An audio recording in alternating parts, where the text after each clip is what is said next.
SaWGuy podcast.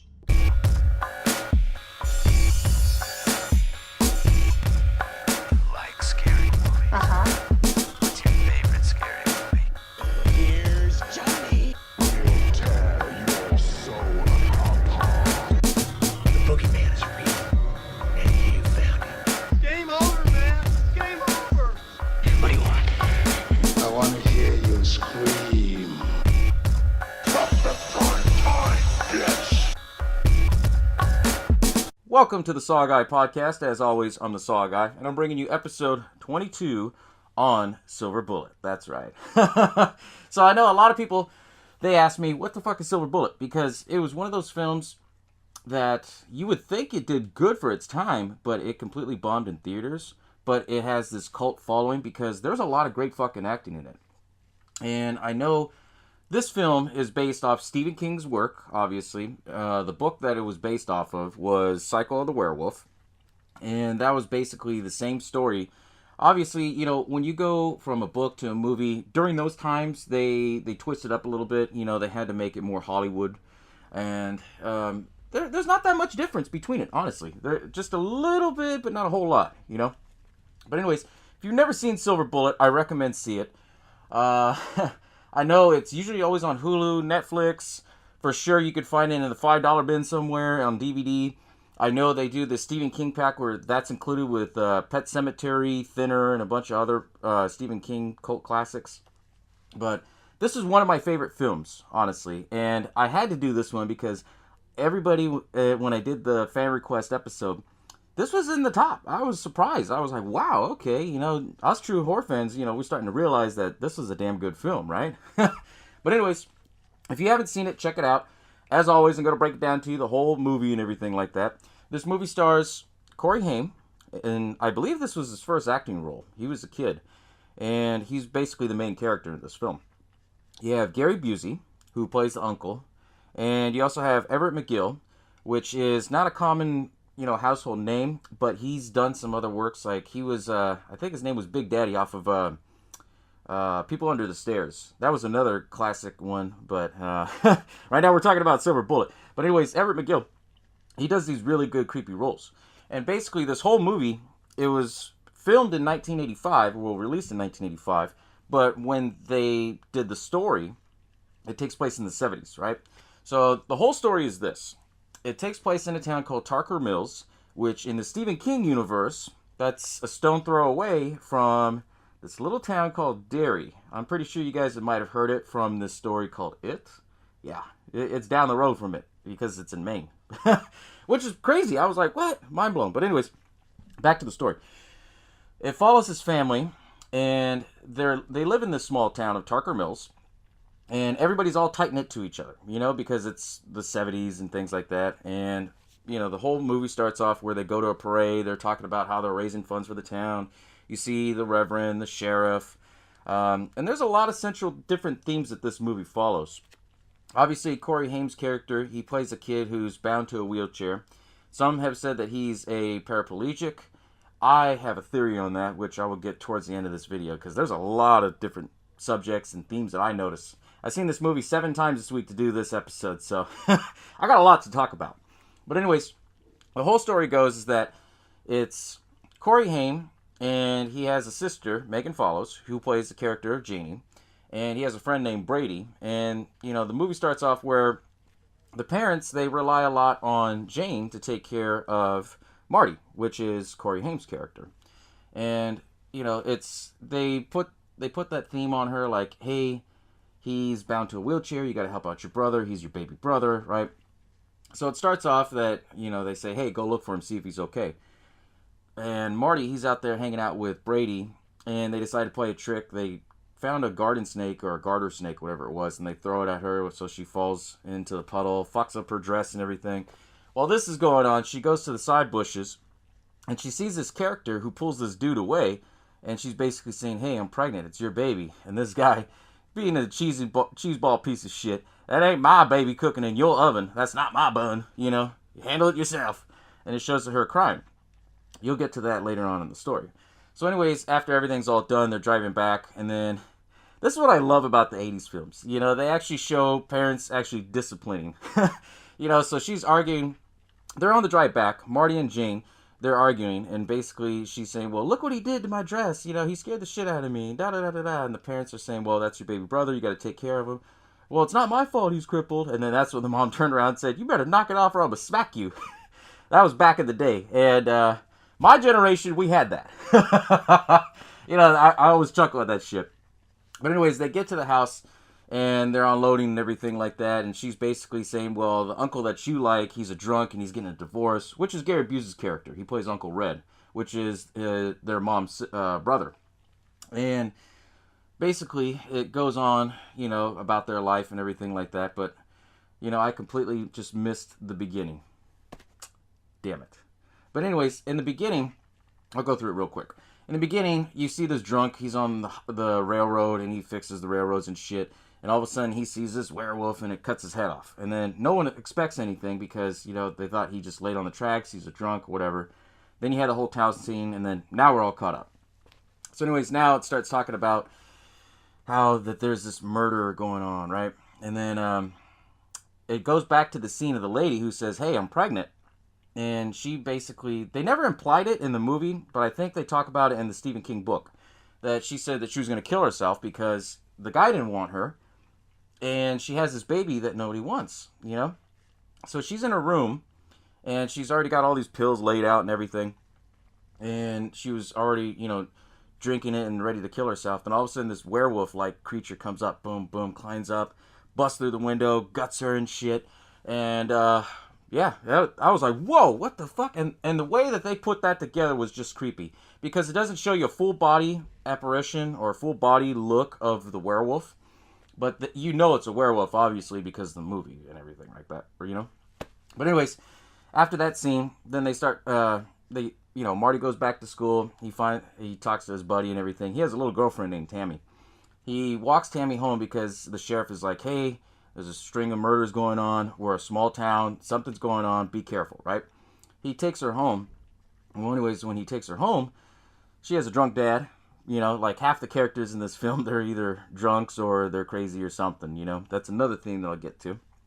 But anyways, he's over there telling her, Tammy, you need to go and help your mama with supper. Or I think it was with laundry or something like that, right? And then he doesn't like the fact that her friend, Corey Haim's character, Marty, that he's a cripple. Well, not cripple, but bound to a wheelchair.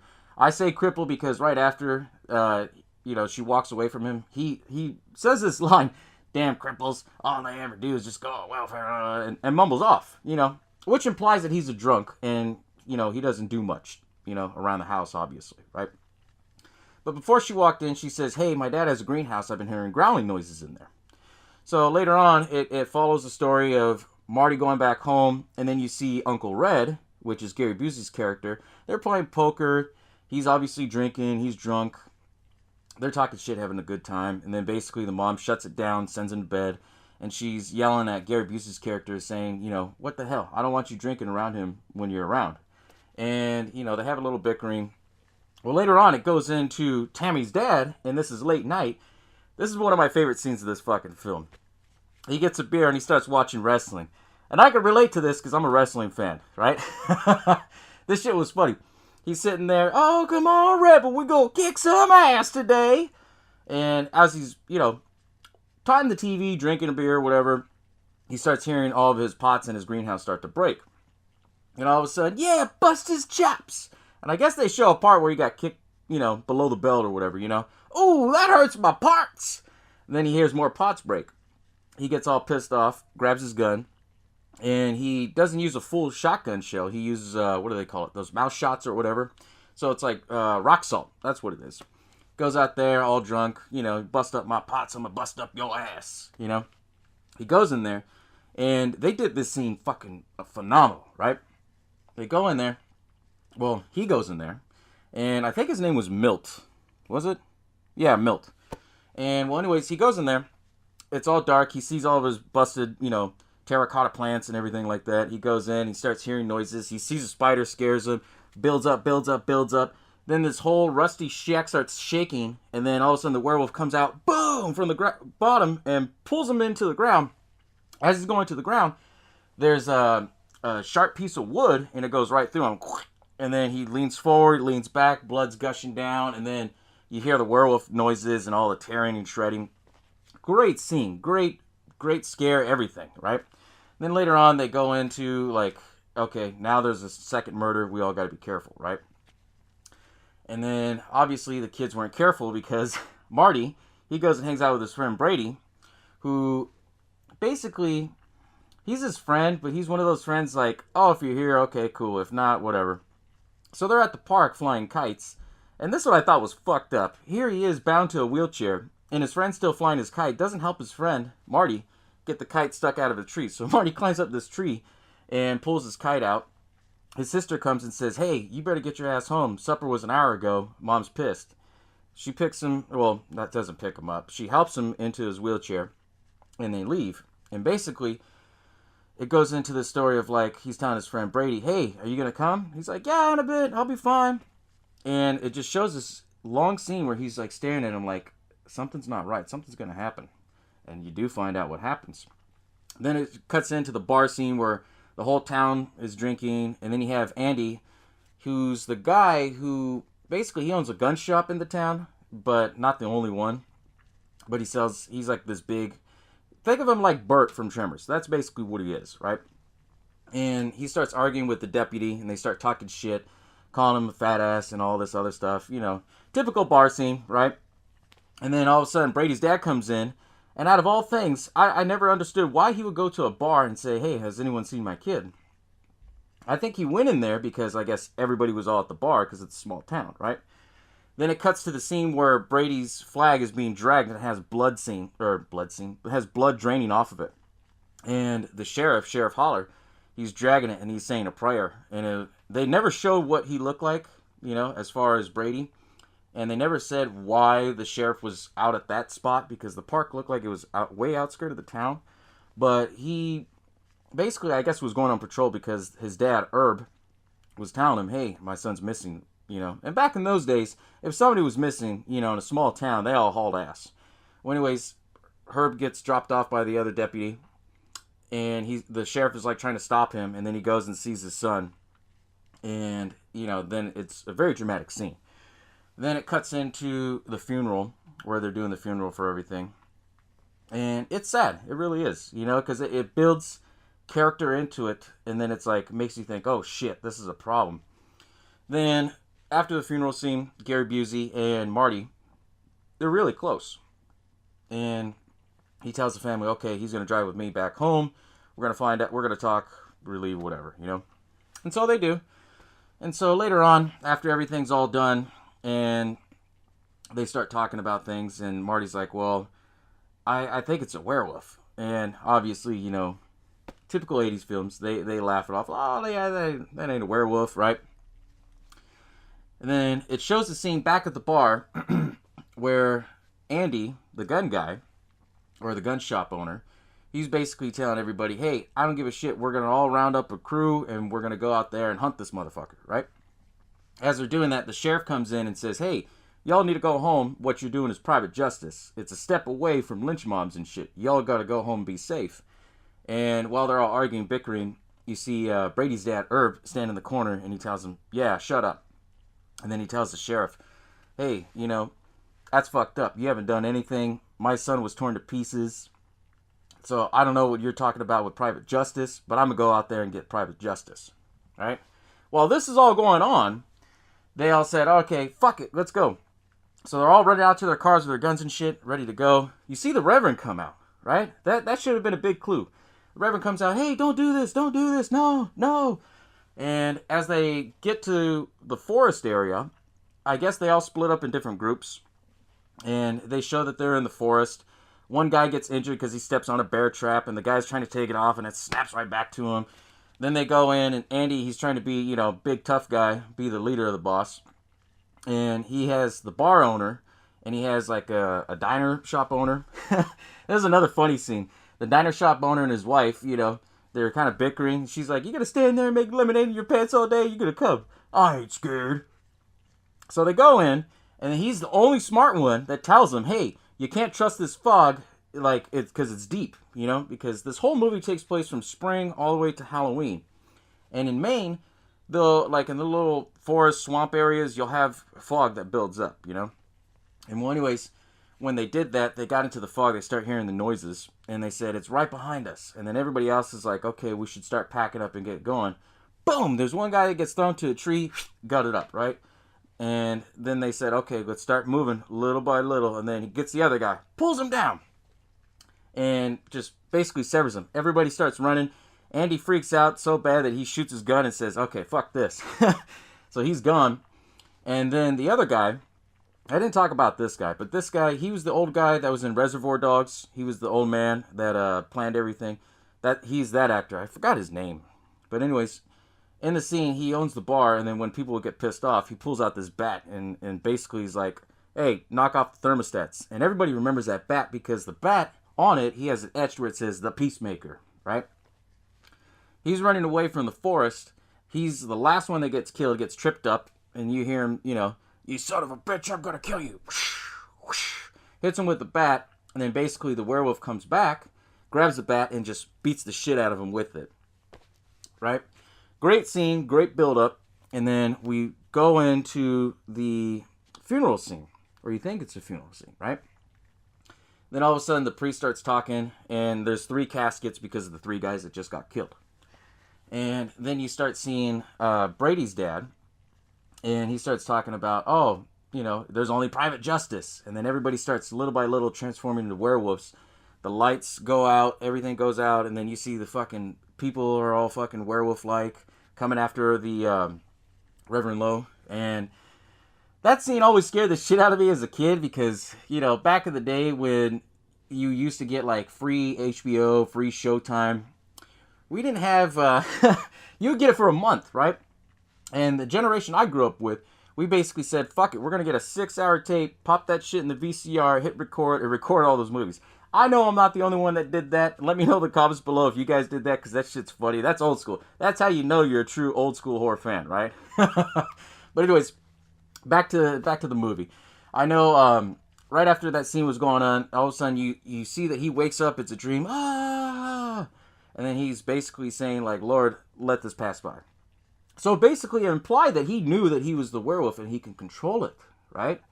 Then later on it shows into the story where Marty's family, they have a barbecue.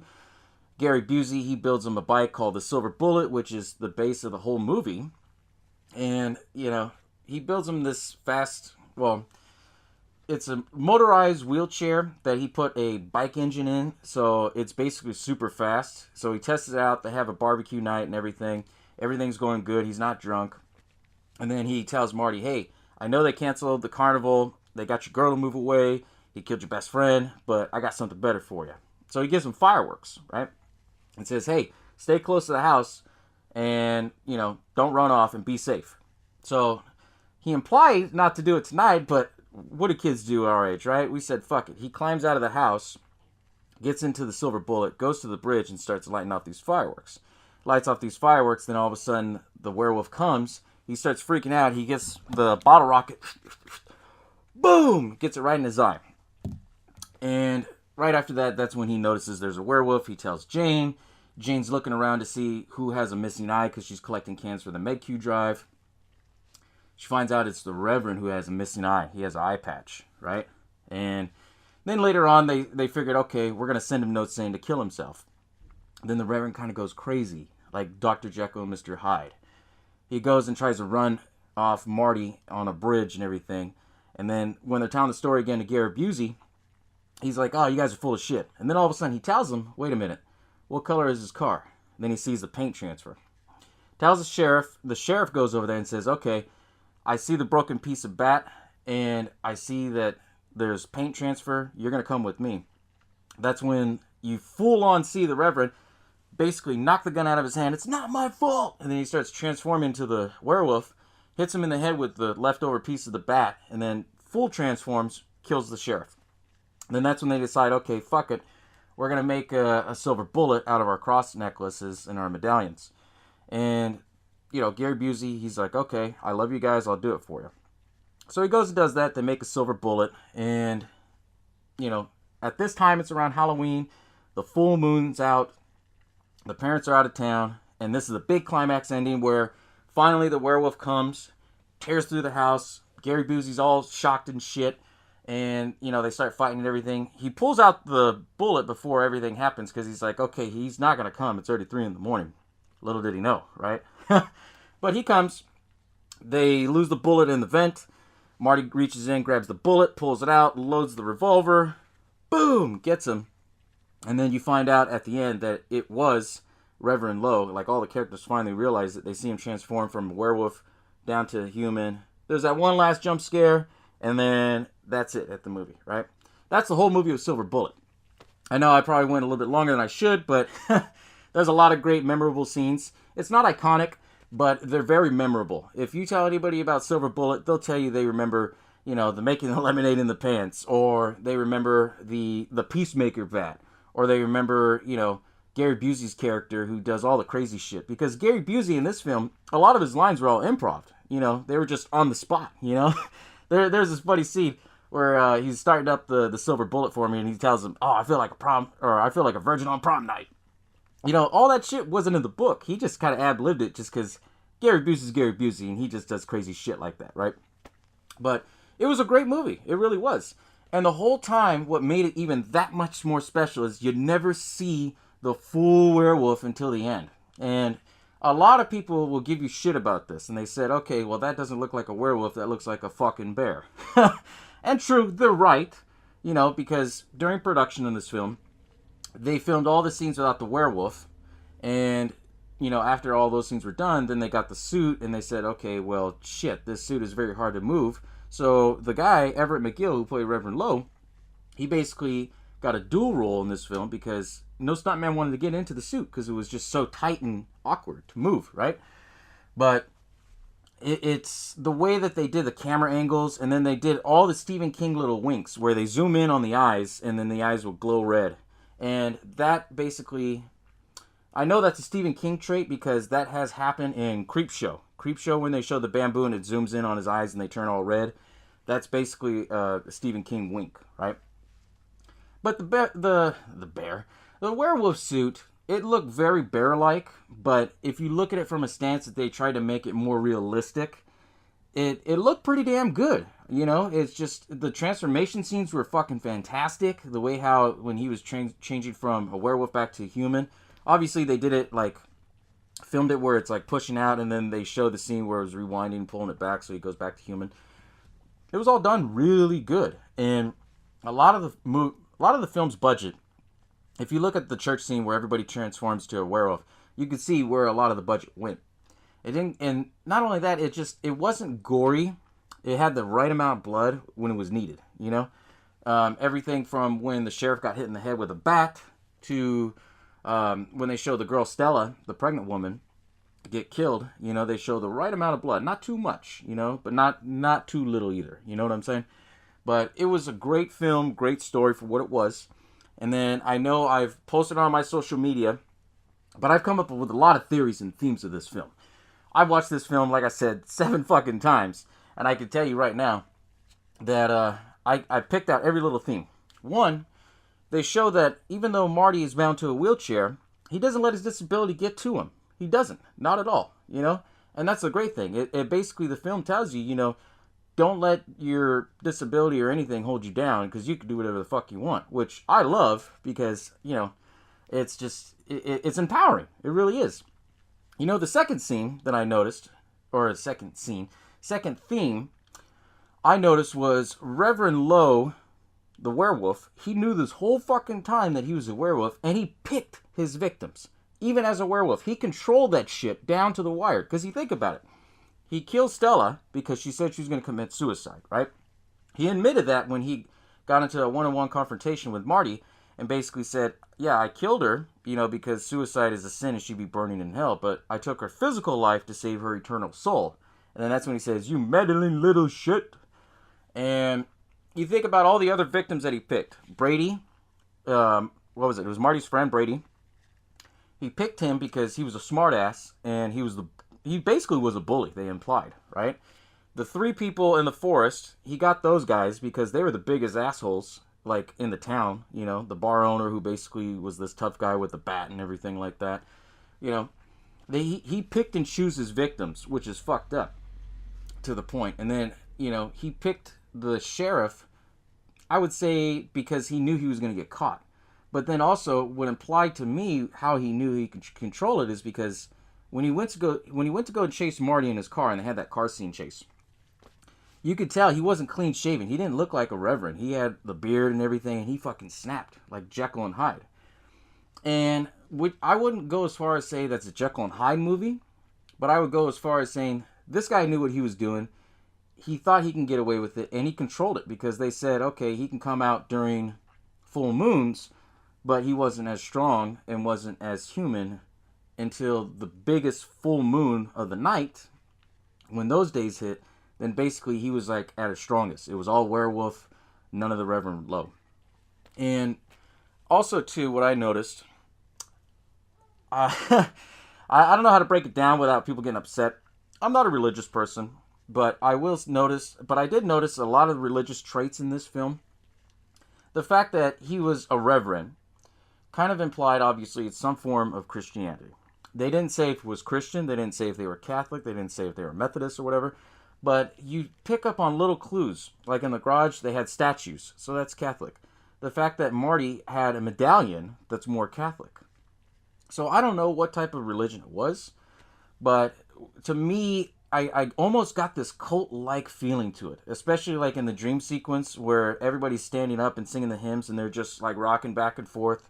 I've been at churches and I've never seen that, but I don't know if it was implied that religion played a part into this, like it was more or less like, why was he doing the killings of these people?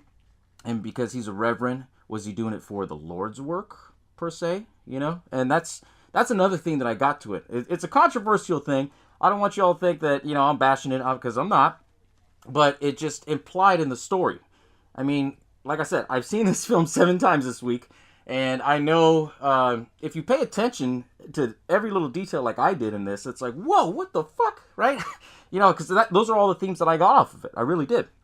But it's a huge twist, and for this film, I don't know why it bombed. I mean, it was so great. The story was written really good. The cinematography was good. The acting of the characters was good. It's just, and it fit the time period. It really did. But at the same time, if you're a Stephen King fan, you would know that this was going on at the same time as, well, no, this went after, because this was the 70s. This basically went on after the whole thing that went on with it, because Tucker Mills was next to, Derry. And Stephen King confirmed that through Twitter and everything. This was a couple years ago when he confirmed that everything is all tied into like one Stephen King universe, right? But it was just very odd, like how everything was all put together so well, and it bombed. But obviously with the power of VHS and everybody's word of mouth, before you had social media, this became a cult hit, and it still is a cult hit. Every year during Halloween, you know how they do horror movie themes, and, well, not horror movie theme, well, horror movie theme movie marathons is what I should say. AMC does it, El Rey does it. Out of all their lineups, Silver Bullet is always in there. They'll always put in one Nightmare on Elm Street film, maybe one Friday the 13th film.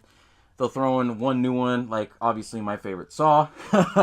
But for the most part, you'll always see Silver Bullet in one of those because it's such a cult favorite of most people, because it's one of the best werewolf films ever made. And I will go down, hands down, and say that is the best werewolf film, to me, that has been ever made. I know, I'm going to see the comments below like, wait a minute, what the hell you guys talking, what are you talking about, American Werewolf in London, I know, shit, I can't even name all of them right now. I got so much Silver Bullet information in my head. It's crazy. But I honestly mean that because of the fact of, you think about it, they did this film in such a realistic way that how would people handle it? Especially at a time when it was in the 70s. You didn't have cell phones, you didn't have technology as big as it is, Obviously, there's been some newer films that have been out that have been pretty good. I know a more recent one that I really like was Howl. That's a British film, and they're basically in a train. it stops and then werewolves attack them and shit like that. That's closest thing that's been really good to me.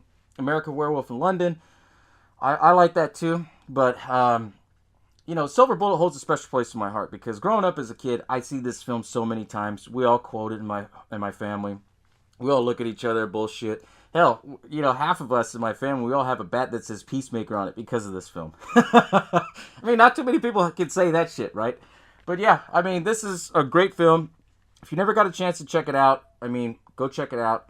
And if you see any of the themes that I was talking about, the different motives that Reverend Lowe had, I mean, just let me know in the comments below, because I want to know what you guys think, because I know I'm anxious to hear why a lot of people would put this in their top 5, or is it one of their top favorites, you know?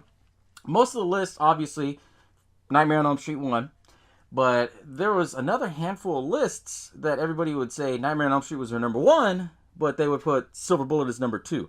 Some they would put Silver Bullet as their number 5, but others would put it like number 3. So I always saw this film like all around the list. And, you know, I'm just curious to know, did you guys enjoy the film? Did you love it? Did you see everything that I noticed in it? You know, because I picked up on it like quick after like the 5th time, but you know, watch shit on repeat, you tend to catch things, right? But anyways, thank you all for tuning in for episode 22. I'm glad you appreciate and enjoy this episode. And like I said, man, if I'm all done and I'm all out, you know what happens, right? Bow down to the